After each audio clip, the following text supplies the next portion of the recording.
This is Reset. I'm Sasha-Ann Simons. Well, would you look at that? It is noon on a Friday. So you know what that means. It is time for our weekly news recap. And happy February, everyone. I hope that the first month of the year treated you very well. Now it's time to get into this week's biggest stories, and top of the list is the Chicago mayor's race. All 9 candidates lay out their vision for the Windy City. Fundamentally, what this is about is what are the strategies that we are using to keep people safe? The strategies that we are using are working. Are we there yet at the finish line? Absolutely not. We do have, folks who want to defund the police, folks who want law and order. We have to realize that most people sit in the middle. We can uplift our police. We can hold them accountable. We can have safety and justice. We understand that. Violence in the city of Chicago is a very serious problem. We're all experiencing it. We got to talk about why people don't feel safe in the city of Chicago. With us now to break down the news is Lorraine Forte. She's the editorial page editor for the Chicago Sun-Times. Welcome, Lorraine. Thank you. Glad to be here. Alden Loury is a WBEZ data projects editor. Hey, Alden. Hey, Sasha. And Maxwell Evans is a reporter at Block Club Chicago. Good to have you with us, Maxwell. Yes, glad to be on.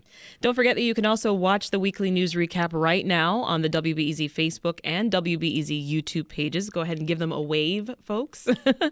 You can also watch the live stream on Reset's Facebook page as well. So the mayor's race, it's heating up. We have got 3.5 weeks until Election Day. There are 9 candidates running. Now, if one of them doesn't get more than 50% of the vote, the top 2 will head to a runoff. So pretty safe to say, Alden, that we've got a runoff in our future? I think it's pretty safe to say that, yeah. If the last election where we had 14 candidates, I believe, in 2019 is any indication, I think the LIFA was the top vote getter with 19% of the vote. So, yeah, I think it's pretty clear we're headed to a runoff. And I'm going to go through that list just as a reminder to all the folks listening. The candidates include State Representative Cam Buckner, Congressman Jesus Chuy Garcia, activist Jamal Green, Cook County Commissioner Brandon Johnson, Alderwoman Sophia King of the 4th Ward, incumbent Mayor Lori Lightfoot, Alderman Roderick Sawyer of the 6th Ward, former CPS CEO Paul Vallis, and businessman Willie Wilson. So, Lorraine, we know that from polling, crime, that's a top issue for Chicagoans. Yes. You think the candidate who communicates the best plan to reduce crime wins the race? Is that it? I mean, it's important, but there are a lot of other factors to consider. Right, there are other factors. There's schools, there's public transit, although crime on public transit is part of the crime issue. I think the person who can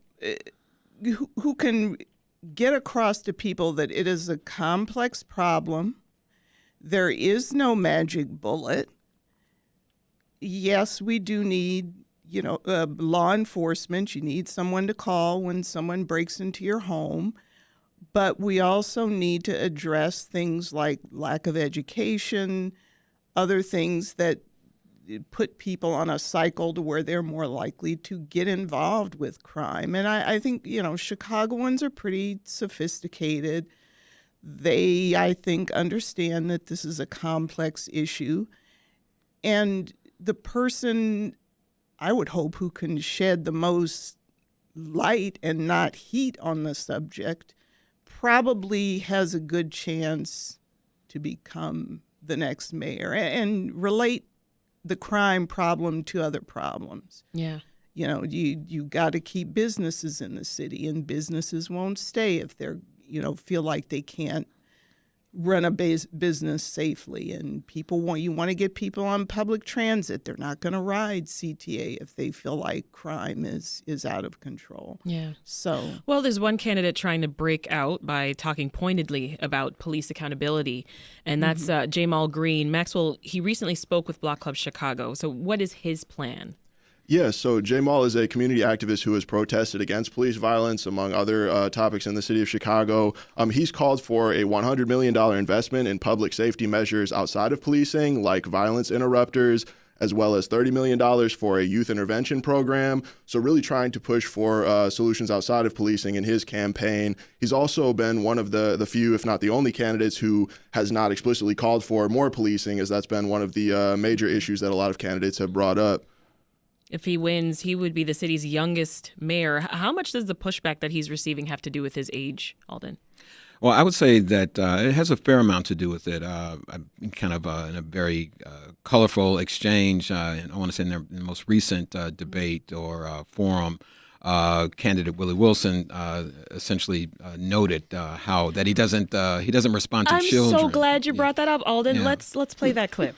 First, it is disgusting that we have a 70-plus-year-old man on this stage who is a sharecropper from down south who would get on TV and constantly double down on hunting people down like rabbits. He should know what that means and know how it feels. And when you have that mentality that Willie Wilson has, you have Tyree Nichols, you have George Floyd's, you have Anjanette Young's. We cannot have that in this city. We should not even be continuing to talk about expanding the police budget. And since Loury is so pro-police, when I'm mayor this year, I'll hire her as one. Willie Wilson, J-Mal Green threw a punch there. 30 seconds. Well, I don't respond to kids. So that was a tense moment there, an exchange between activist J-Mal Green and Willie Wilson. Yeah, what were you saying there, Alden? So I think anyone who's running for mayor of Chicago, city of Chicago, and is 27 years old is gonna run into some pushback. People not feeling confident that this is someone who's been around long enough. And I think J-Mal's style is also one that might rub some folks the wrong way. As a community activist, he has been electrifying. I mean, he shut down a ton of Chase Banks. Perhaps is the most kind of prominent thing that he's done in response to some reporting that we've actually done here at WBEZ, and got a lot of eyeballs and attention. But I think he may have also kind of got the backup of a number of people who felt maybe he was a little too brash, too bold. But I think his inexperience is something that a lot of voters are going to may be clued into what he's saying. Yeah. So a lot of what he's saying, particularly if you're a progressive thinker, are things that you would agree with. But the question is, here's this humongous city with this enormous budget. Is he going to have the wherewithal to really kind of be able to manage and keep control of that? Well, according to our friend on YouTube, Chicago 675, J-Mal has a very bright future in politics. That's a comment left by one of our viewers watching us right now break down the week's news. Let's listen to another clip. Here's where Green mentioned a few solutions to address crime. Here's what he had to say on with Block Club Chicago. Tackling the mental health problem with social workers and reopening up those mental health facilities as wellness centers that tackle mental health holistically. There's not just psychiatry, but all different type of ways to get people well so that everyone wants to come into the institution and we address that stigma. And then making sure that young people have opportunities and safe spaces to go. And then moving police officers to only deal with violent crime. That's our strategy. And we would definitely be way under 700 with that strategy. And that's $700,000. Lorraine, Green is one of 7 candidates who says he or she will reopen the city's shuttered mental health facilities, which is according to the WBEZ mayoral questionnaire. We are emerging from a pandemic where mental health issues also were top of mind. Do you think that this is an issue that will resonate with voters? I think it'll resonate with voters, but I also think it's something that people feel like they can easily throw out there, and it's something that people think is easy to be done. Let's just reopen these clinics. And you've got to have the money to reopen them. You've got to have the money to hire, people to staff them.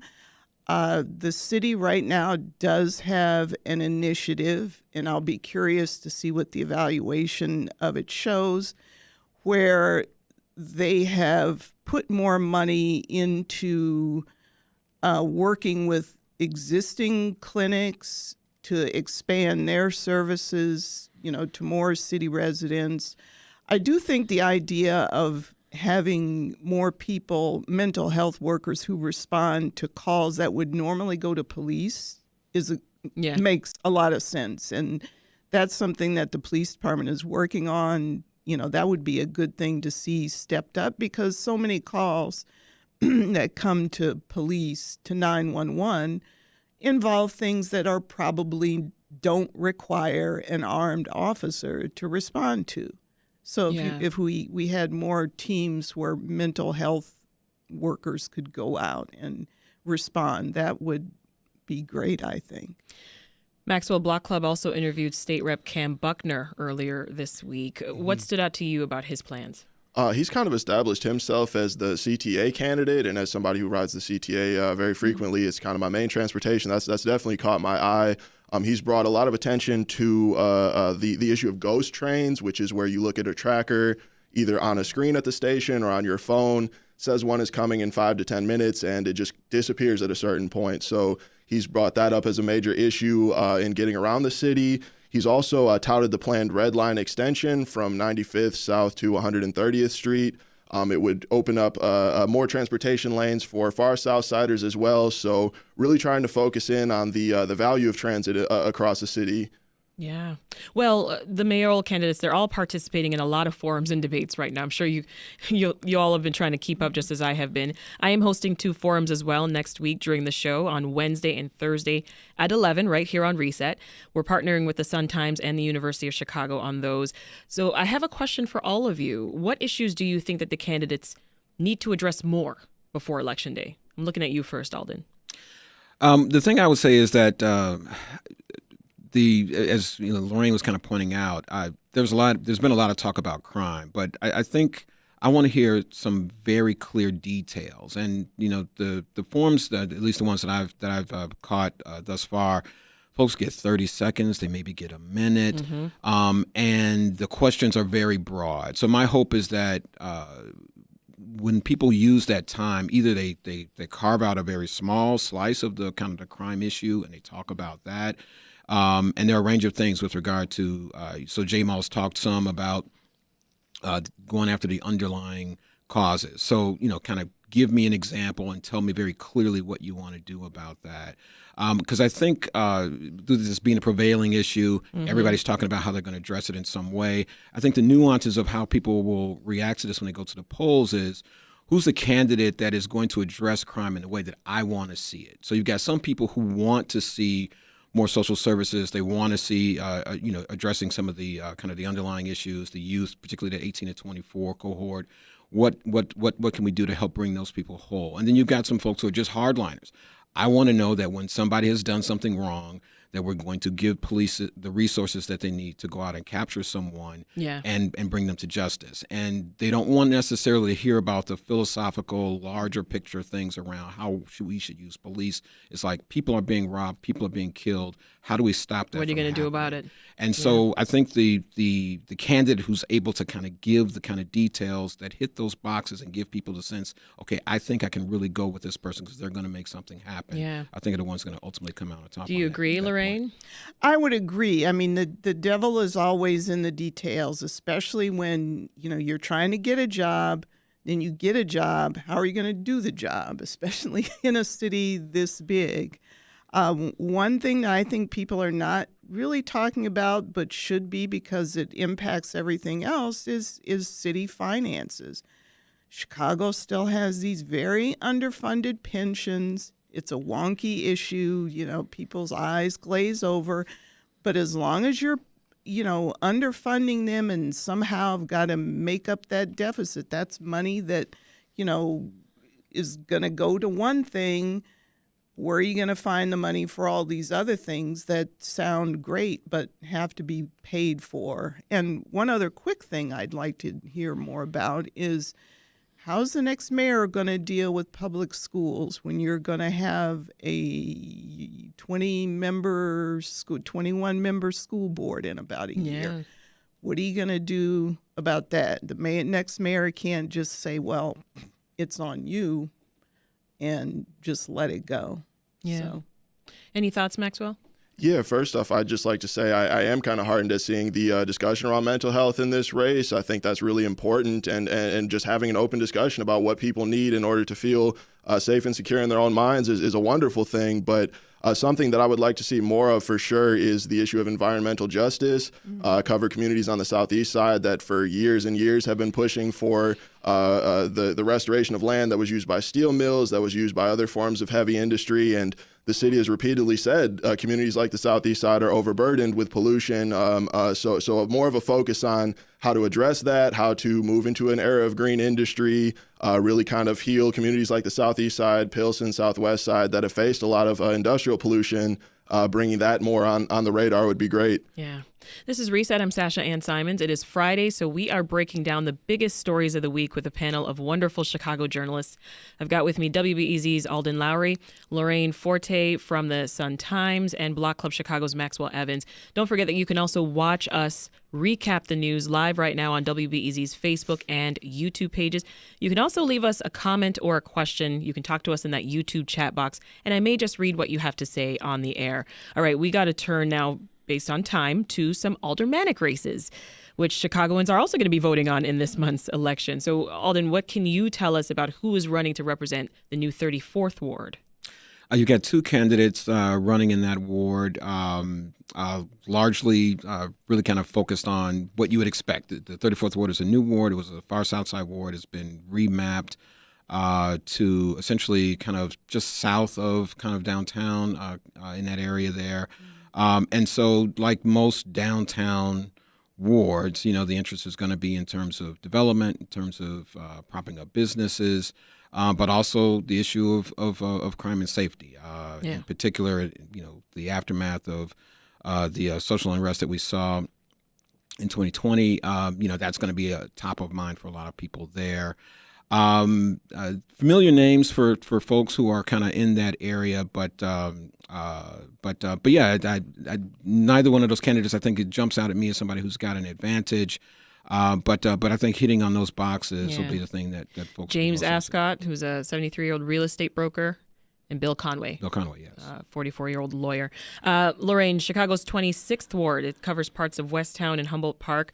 That will also see new leadership for the first time in many years because Alderman Robert Maldonado ended his re-election bid last month. So what do we know about candidates who are running for those positions? Well, anytime you have someone who's retiring, it kind of throws it wide open. And I would think in those cases, what I've seen is that whoever might get the endorsement of the person who's retiring or leaving or whatever might have an advantage. I'm not too familiar with that ward, but I have seen that happen. That when he's endorsed one candidate, it's an organizer named Jesse Fuentes. Okay, for his replacement. Yeah, and when you have someone who has an endorsement and goes out and meets people and gets their name out there, a lot of times it's name recognition, especially when you have a lot of different candidates. I mean, 9 in some wards, 10 in some wards.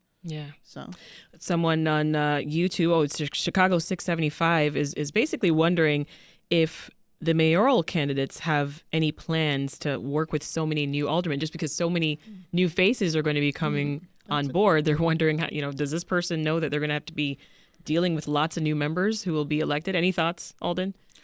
I think it kind of depends. I know when Lightfoot came on board, she kind of had she kind of had to pick and choose who she wanted to kind of connect with, and it was interesting because some of the council really kind of coalesced in opposition against her, and she kind of had to pick and choose folks, and she actually, I think, won over some folks who I wouldn't have thought she would have gotten in her camp initially. So like Michelle Harris, who's kind of a long time kind of a Chicago politician, and she kind of came over to the Lightfoot camp. Scott Wagaspack is another one who I would have thought was more kind of in line with her in terms of being kind of a reform-minded person. So she's got kind of like this eclectic mix of folks. So personality is a part of that, but also it's kind of like what's the tenor and tone of the council itself. Exactly. And so it's really going to be hard to predict. It is. But if Chuy Garcia were to win, I could see certainly there'd be a number of aldermen who might naturally gravitate toward him. But if someone like a Jamal Green or if like a Cam Buckner or someone else, you could see a completely different set of folks who might align with the mayor. Yeah, very good points there, Alden. What races are you paying attention to, Maxwell? Because there's a lot happening. Yeah, certainly. And I actually live in the 5th Ward, and that is, I believe it's the largest race at this point. There are 11 different candidates. One was dropped off the ballot due to residency challenge that was successful, but I mean, it's gotten pretty intense in that race, just with so many people trying to replace Alderman Leslie Hairston, who's been there for 24 years, very well established in the community, and taking over for somebody that's been around for that long is sure to draw out a lot of new blood, as well as people who maybe want to continue what Hairston had put in place. So that's a very interesting race, as well as the 10th Ward race to replace Alderman Susan Sedlowski-Garza, another person who's been there for a couple of terms and has kind of established herself in city council, but decided to retire after this term. There are 5 candidates in that race. Not quite as messy as the 5th Ward, just having half as many people, but still very interesting to see members of the community step up and try and replace somebody who's been in council for a long time. Yeah. That is Block Club Chicago's Maxwell Evans. We've got WBEZ's Alden Loury and Lorraine Forte from the Sun-Times. We are just getting started, so stick around because there is actually plenty more news to cover. But first, there is a new youth rec center in the Austin neighborhood. Claire Lane's got the details. Yeah, the $35 million North Austin Center opened yesterday on the city's west side. It features 153,000 square feet of indoor space, outdoor sports fields, along with indoor soccer and a baseball academy. So in addition to sports offerings, the center will offer education and wellness programming. And former Chicago Cub Jason Hayward was at the opening, and he's been a champion of this project for several years. Actor Alec Baldwin is facing criminal charges after an accidental shooting on the set of the film Rust that killed a cinematographer back in 2021. In the immediate aftermath of the tragedy, some of you might remember Baldwin speaking publicly about what happened on set. But now many lawyers say speaking publicly might have been a mistake. We'll break down why coming up after 2 o'clock today during Here and Now. More Reset on the way next. Stay with us. WBEZ is supported by Great Books Summer Camp, coming to Northwestern University. Residential and day programs where middle and high school students explore the great books, arts, philosophy, and big ideas. Registration at greatbookscamp.com. In Ian McCune's Atonement, the 13-year-old's claim changes lives forever. DK Neuro loved the idea, but in Ghana, not only are children not supposed to be listened to, they're certainly not supposed to be believed. And Eddie found a way to weave it into his debut novel, How? And all the latest news Saturday and Weekend Edition from NPR News. Saturday morning, beginning at 7 a.m. here on WBEZ Chicago. WBEZ is supported by Wolcott College Prep, a preparatory high school for students with learning differences such as ADHD and dyslexia, tailored to their strengths and aspirations. Applications are available at wolcottcollegeprep.org. And the Chicago municipal election is February 28th. We are hearing all about it. Its imminence, I suppose, on Reset. But WBEZ on the Chicago Sun-Times can be your resource to prepare you to cast your vote. Be informed at wbez.org/elections. You're going to need some layers to be prepared for the weather today. We've got sunshine, but it's very cold. We're going to get to a high in Chicago today of only 13. We're working on it. We've got sunny skies near O'Hare, 8 degrees there. And Aurora, sunny skies, it's 2 degrees. And Kankakee, sunny and 11. It is 12:28. This is WBEZ. And we're back now with more Reset and more of the weekly news recap. I'm Sasha-Ann Simons, and with us now is a panel of journalists helping me break down the biggest state and local stories. Let's get back into it. On the day of Tyree Nichols' funeral in Memphis, protesters gathered at Chicago Police headquarters. They're demanding more to be done to protect the public. Move-in day for local migrants at an old Chicago public school building. And the decision is causing controversy on the South Side. The Biden administration has announced that it is letting the COVID-19 public health emergency expire on May 11th. State Superintendent of Education Carmen Ayala is retiring with a career in education spanning nearly 40 years. With us is Alden Loury, WBEZ Data Projects Editor, Lorraine Forte, the Chicago Sun-Times editorial page editor, and Maxwell Evans, Hyde Park, Woodlawn, and South Shore reporter for Block Club Chicago. Special shout out to the listeners that are watching us right now on WBEZ's YouTube page or on the Reset Facebook page. So we are going to continue with some statewide news from this week, and I'm looking back at you again, Alden. Former State Superintendent of Education Carmen Ayala announced back in November that she was going to be retiring this month and that a new superintendent was just named. So what can you tell us about Tony Sanders and his background? Well, Tony Sanders has a very interesting kind of pedigree and history. He's been the superintendent, Unit 46, which is the Elgin Schools District. It's a combined district, elementary and high school. And it's the second largest school district in the state. It's a very diverse school district in terms of its student makeup. About 3/4 of the students are students of color. 55% of the student population is Latino, and 60% of the kids there are low income. So this is a very urban kind of school district, and someone who's been there. I think he's been superintendent since 2014. His dad was also a superintendent, I think, in 3 states. Oh, wow. And was the deputy secretary of education. So he's got this lineage and then this history. So a lot of good things have been said about him. Pritzker's praised him. The district has praised him. Do we have a sense yet of what he wants to accomplish in the role? Well, I haven't seen anything that he said publicly yet about this, so that's unclear. But based upon what he's done in Elgin, I imagine that dual education or dual language programming is going to be a big thing for what he wants to see statewide. And the Elgin district is a great district for that kind of program. And there's going to be a need for that, particularly in suburban Cook County and some other parts of the Chicago region that are diversifying. The Latino population has exploded in suburban Cook County, and we are, I think, beginning to see the seeds of some of that being planted in some of the school districts. Particularly the Latino population in Illinois is younger. So when you see population centers that are largely Latino, there are usually going to be a fairly healthy number of school-age children in those areas, and suburban Cook is growing in that way. So it's an ideal time for someone with his background, with what he's done in Elgin, perhaps to be in this seat. Yeah. The challenge, though, the big challenge is, student performance, particularly among students of color, among poor children, is usually not as good as it is among their white peers. And so there's going to be that challenge. And Elgin has done well in terms of Elgin standards. They're kind of across the board. They're kind of typical with the statewide average. When you look at the early education numbers, though, the children in the early education program, which he started there, are a little bit below average. And so those are going to be some challenges that need to be addressed. Big shoes to fill. Not to mention funding, of course, particularly for districts where a fair number of the students are low income. Well, let's switch gears from education to COVID.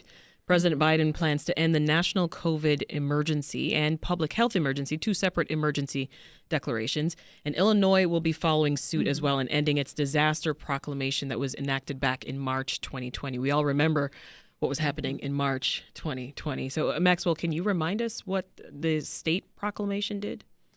I can't recall exactly, but I do know that some combination of city, state, and federal lockdown really put people into their homes for an extended period of time. That's when we were all really confused about whether we could ever go to the grocery store again, that kind of thing, ever go to a concert, things like that. So I remember those times well. Washing all of our boxes. Washing the fruits from the stores 15 different times in case somebody with COVID might have touched it because we were concerned about that. Not good times. Yeah, not good times. Or walk past it.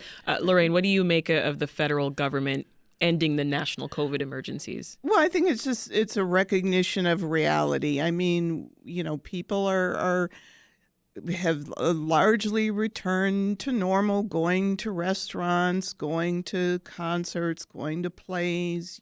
Some of us are still wearing masks in public places. Vaccination overall has been good, except for the boosters. People are not getting their boosters in the numbers that they should. So I think that it's a recognition of reality that, things have returned to normal and we can't stay in a state of emergency forever. And, we've got it kind of under control, not fully, it's not going to go away. So a couple of concerns, though. Folks with private insurance could face charges for lab tests, even if they're ordered by a provider. Vaccinations also will continue to be free for those with private insurance who go to in-network providers, but going to an out-of-network provider could incur some charges. Alden, I know that during the pandemic, you have had your eye very closely on COVID numbers, period. You're the data guy. But some of the disparities we saw, with more Black and Latino Chicagoans dying from COVID complications, et cetera. So your thoughts then on these changes?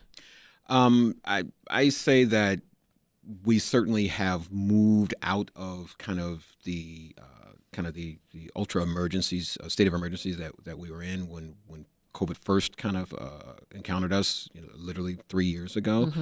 The thing that concerns me, though, is that it's still a reality. And so as we are kind of moving back into normal life, it's those communities that are kind of more susceptible to when our guard is down, as it was in February and March of 2020.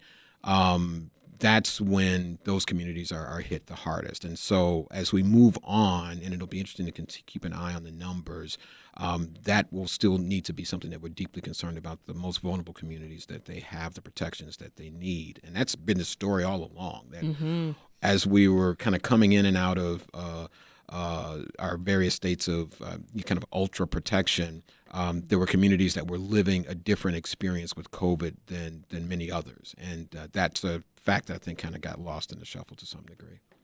Turning to you now, Maxwell, you've been covering what is happening with a former Woodlawn Elementary School that's being converted into a place that will house and shelter migrants, the ones who recently arrived here in Chicago. So give us the latest. Yeah, so kind of some context citywide. The city has been dealing with migrants, mostly asylum seekers, being bused from states like Texas and Colorado, as well as arriving on their own in the city of Chicago. And city officials have said this has really overwhelmed the shelter system and the services that are in place for people that arrive. And so amid all that, Mayor Lori Lightfoot's administration at first denied that they were going to open a shelter at the former Wadsworth School in Woodlawn, but a couple months later gave residents a couple weeks notice that this is actually going forward. We're going to start moving to start a couple hundred migrants in and then growing that over time. And the plans are going to be in place for 2 years. So these are a lot of details. It's a big development in the community. This building has been vacant for several years, and neighbors have called for it to be used for a variety of community-based functions.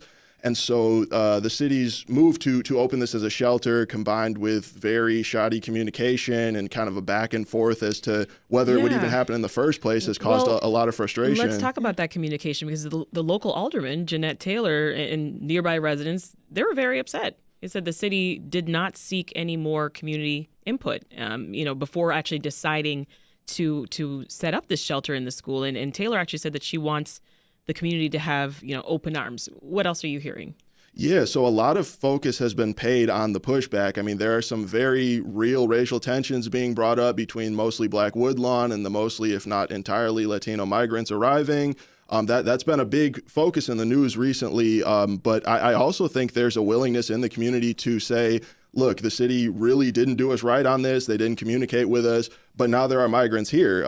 They moved in yesterday.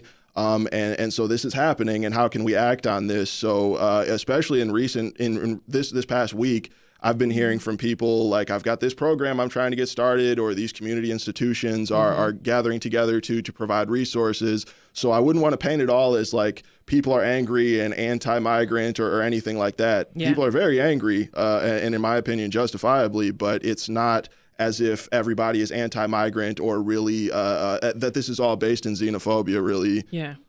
I want to jump in on this because I happen to live about 3 blocks from where this school is. Yeah, I live in Woodlawn. And what Maxwell just said is true, and I'm glad he pointed out that yes, there is some angst, some anger there, but there are also groups there. I've heard about some churches who are wanting to start, some kind of welcoming program. But there's also going on here, this is a community. Woodlawn does need resources. So, yes, people question, well, we need resources too, and now you're bringing migrants in. And there's also, the alderman is not someone who gets along with the mayor. There's tension there, so the mayor is not going to get any benefit of the doubt from the alderman. But I'm glad to see that it's finally kind of starting to work out. What's your opinion on this? Here's a comment from a YouTube watcher. Chicago 675 says, I don't know if Alderman Taylor survives this Wadsworth issue. She may be a one-term alderperson. She didn't show up to a forum last night. She was in a runoff last time. And there are a couple other candidates who are running. I think it will depend on who turns out where. Yeah.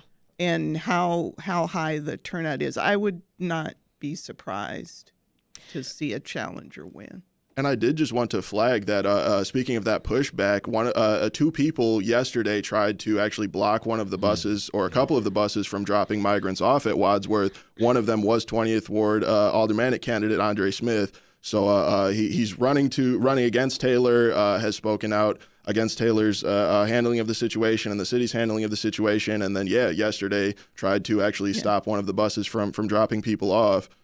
Yeah. Wow. He's tried to run before. Mm-hmm. I recognize the name. It really will depend on turnout, I think. So. Well, let's switch gears here to a sad story that we've been following, since early January. And earlier this week on Reset, we talked about how the city of Chicago is reacting to the killing of Tyre Nichols. This was by Memphis police. Many Chicagoans, especially those whose families and friends were also killed by CPD, they gathered this week, calling for more police reform. And Alden, since the release of that video footage, some Chicagoans are calling for CPD officers to be disciplined for past incidents. So how else are organizers responding? I think organizers are talking about it. We've seen a few things here. We've seen a few things across the country. I think the thing that people, one point that I think organizers are talking about is that, this isn't, while in the media it is often kind of portrayed as, white police officer, black victim of police violence, and that has largely been the story that we've seen.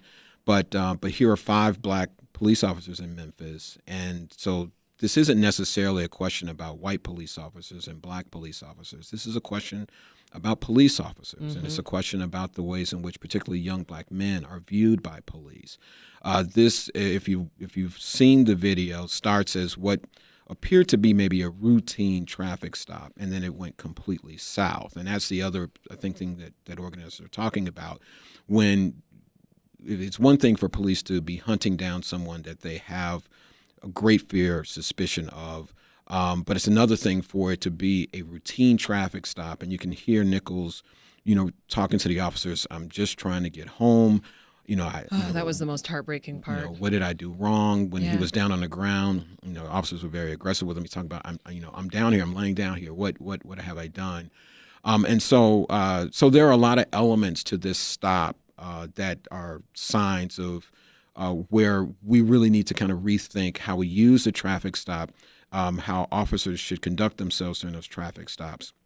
And oftentimes there's a question about, I can remember being a young kid, my mom sat me down and said, "Hey, if you are stopped by police officers, this is what you need to do." And there's too much emphasis, I think, on the ways in which people should respond to police officers. I'm not saying that you shouldn't have that conversation, because we live in a world where you probably really need to have that conversation. But we also need to be having many more conversations with our officers about how they conduct themselves in these stops. Correct. Because when these things do go wrong, as we saw in this case, the elevation really was by the police officers more so than it was Mr. Nichols. Yeah, this week we spoke with Damon Williams, who's co-founder of Let Us Breathe Collective, and he said that the shock from this moment for him and for other activists, it comes from a place of frustration and also disappointment, because there were a few new things to be learned. Let's listen. It's important to note that across the country, after the death of George Floyd, there has been an increase of investment in policing. There has been an increase in police violence. And 2022 was the year where the most police killings on record was ever recorded or noted. And so we are not seeing any improvement. We are seeing a continuation of what has been happening my entire lifetime. But what we have seen is a disregard of the real political demand to start reinvesting resources into community and starting to look at what policing really is as a destructive institution. So with elections around the corner, Maxwell, do you think that the candidates are rethinking their plans for CPD just because of the outrage that is coming after this killing?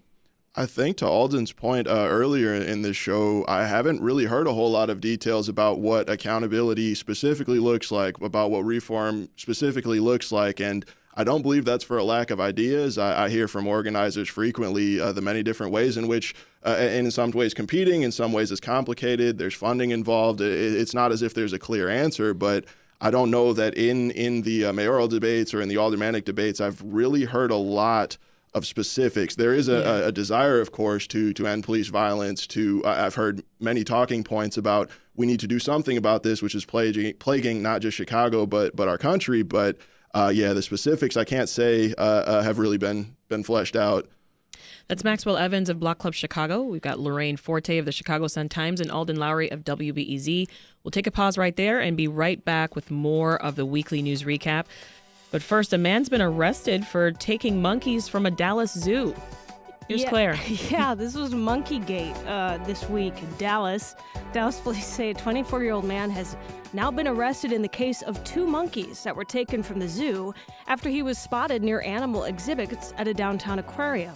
So police say Davion Irvin was arrested and charged with several counts of animal cruelty. Police officers arrested him after getting a tip that he had been seen near these exhibits. And the monkeys named Bella and Finn went missing Monday. Their enclosure had been reportedly cut open. Police found them the next day in a vacant house south of the zoo. So case closed for now. Also, membership medical services is becoming more common in the U.S. Patients are paying extra for membership plans for primary care services. Doctors say the rise in popularity of this model is largely because it directly addresses the shortage of primary care physicians. We'll have more on that story later today during Here and Now after 2 o'clock. WBEZ is supported by the journal Sapir, Ideas for a Thriving Jewish Future, providing insightful takes by Natan Sharansky, Dara Horn, Jonathan Rausch, Howard Jacobson, and more at sapirjournal.org. On the next Science Friday, HBO's new show, The Last of Us, takes us to a world taken over by a fungus that turns people into zombies. Fungi seem harmless enough? Many species know otherwise, because there are some fungi who seek not to kill, but to control. Should we be fearful of fungus? Find out on the next Science Friday from WNYC Studios. That's this afternoon at 1 o'clock on WBEZ Chicago. WBEZ is supported by Me's Meals. Me's Meals does all the chopping and prep work to cook from-scratch dinners in 30 minutes. Customers can try a kit at meezmeals.com/WBEZ. So today in Chicago is very cold. We do have mostly sunny skies, but our high will not get past 13 today. But tomorrow we're going to have mostly sunny skies and we'll warm up to a high close to 35. So part of that give and take of Chicago weather this time of year. Right now we are still pretty cold. In Aurora, sunny skies and 2 degrees. Near Midway, we've got the sunshine. We've got 8 degrees. And Kankakee, sunny and 11 degrees.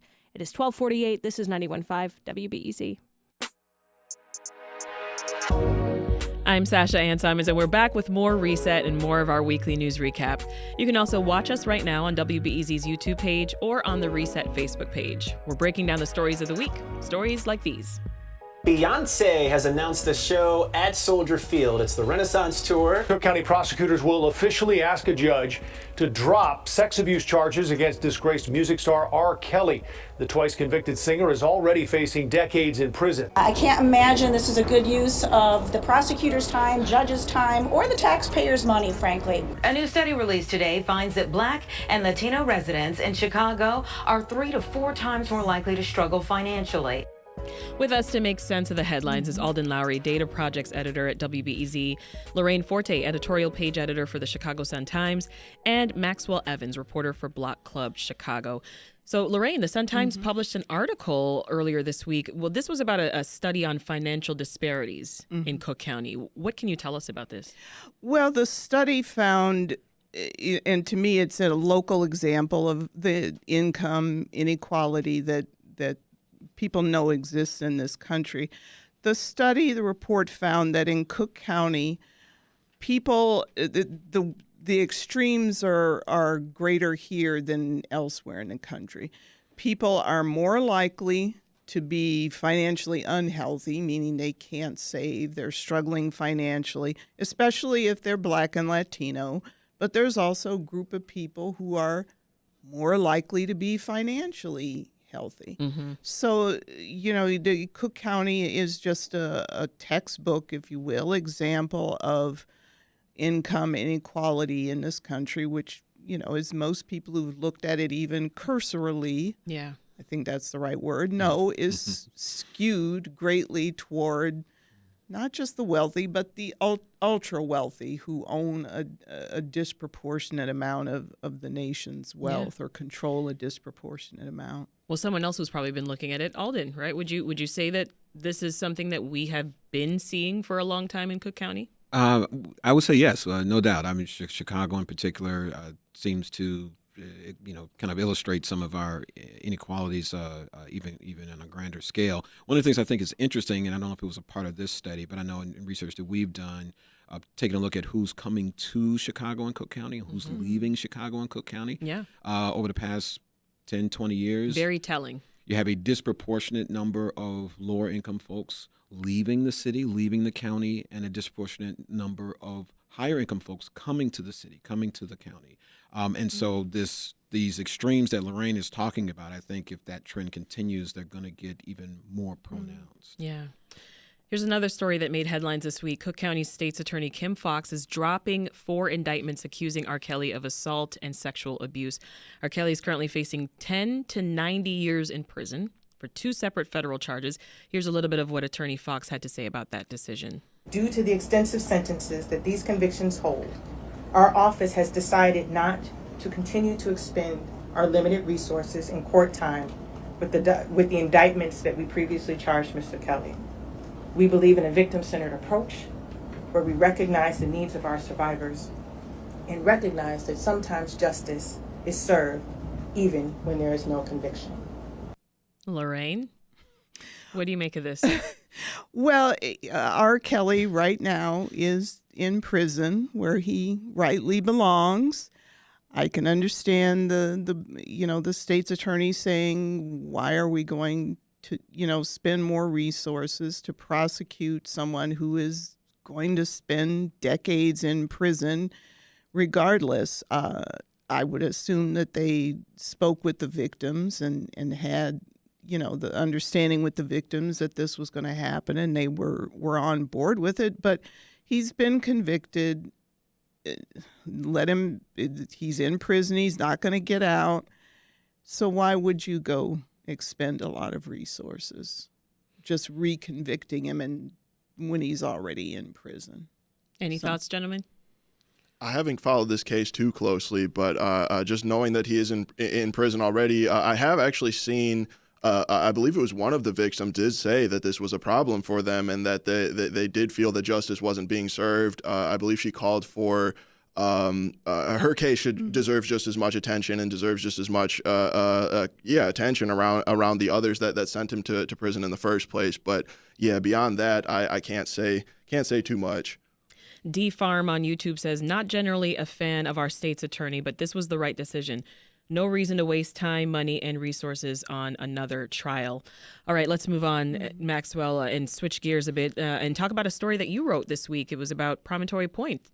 Yeah, so the city has designated $5 million in city bond funds to plan and design a repair for Promontory Point, which has been, much like the rest of Chicago's lakefront, battered by high lake levels, storms, really taken a beating from Lake Michigan over the last few years especially. And during that process, neighbors have been very concerned that these repairs are going to get rid of the most iconic feature of Promontory Point, which is its limestone steps.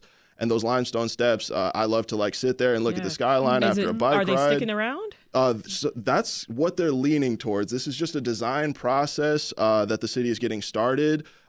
Promises are being made at this point, no final plans, but promises are being made that the limestone is going to be preserved, that this design process will result in that, and that neighbors' input will have some sort of impact. But again, at this point, it's too soon to say that that's final, just promises being made. Yeah. Well, Lorraine and Alden, what do you guys think? Have you spent time at Promontory? Oh, I have. I mean, who hasn't? I mean, right, exactly. If Sorry. you live anywhere near there, yes. And the limestone steps have to stay. Yeah, and even I didn't grow up in that area, but made many trips to the lake, of course.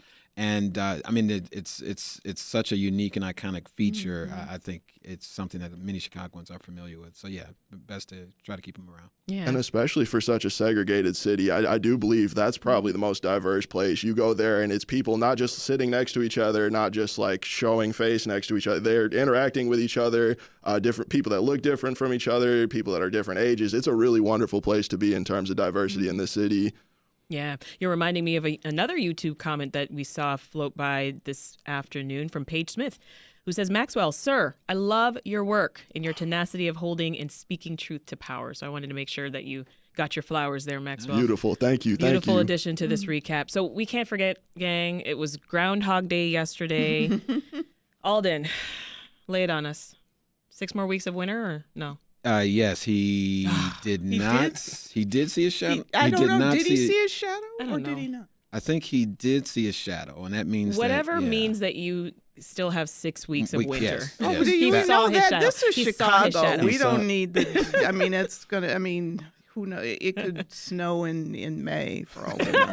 Don't say that, please. No, I mean, but it's true. It's probably going to happen. me. I'm just saying. Right. All right. So now that we've got 6 more weeks, let's talk about some events that we can look forward to. Really just one event because we're running out of time in the coming months and because it's my show and I want to talk about Beyonce. Beyonce is coming back to Chicago. I've been seeing predictions for some ridiculous ticket prices, the cheapest being like a little over $500. Ooh. A really good Samaritan on Twitter, a fellow member of the Beehive in the UK, they posted the official prices because that's been released over on that side of the world in British pounds. Here in the US, we won't really know until Monday. But, you know, anybody think this is going to turn into that Taylor Swift Ticketmaster situation all over again?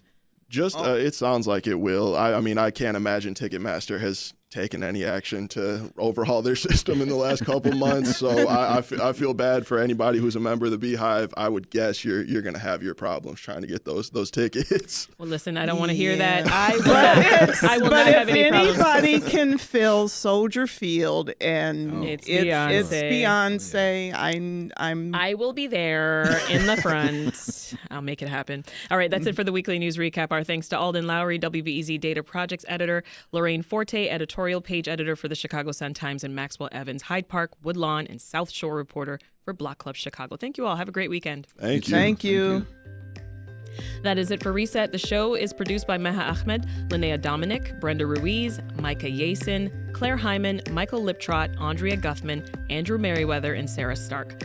Dan Tucker's our executive producer. Ethan Schwab and Haley Bloomquist were our engineers this week. Monday on the show, Reverend Otis Moss III will be joining us to talk about his new book called Dancing in the Darkness, Spiritual Lessons for Thriving in Turbulent Times. You don't want to miss that conversation. I'm Sasha-Ann Simons. Thank you very much for listening and have a great weekend. We will meet again soon.